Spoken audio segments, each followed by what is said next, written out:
malong re matarak luse boga kamate e bai de lutaras ma e bai gon tai ga rungu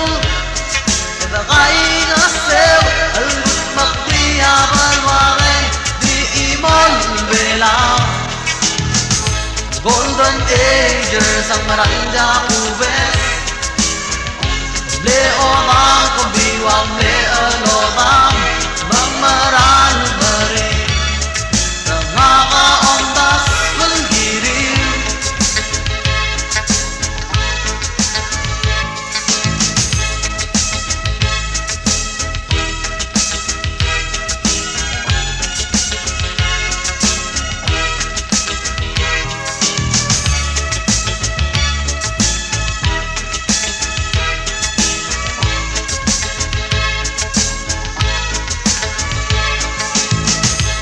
al blanc itikan skulet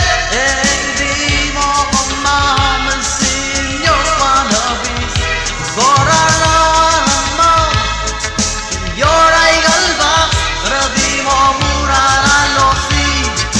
dunyo la galwabal bela golden agers ang maranda ubes le obam kambiwam le alobam mamaran mare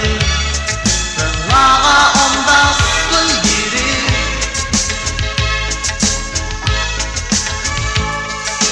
makmalong re matarak lukase boga kabaste e bai dilutaras ma e bai bol sai ga rungu e ta kai nga seu algut maktia balwavel vela golden agers ang maranda uves le o bang ko biwang le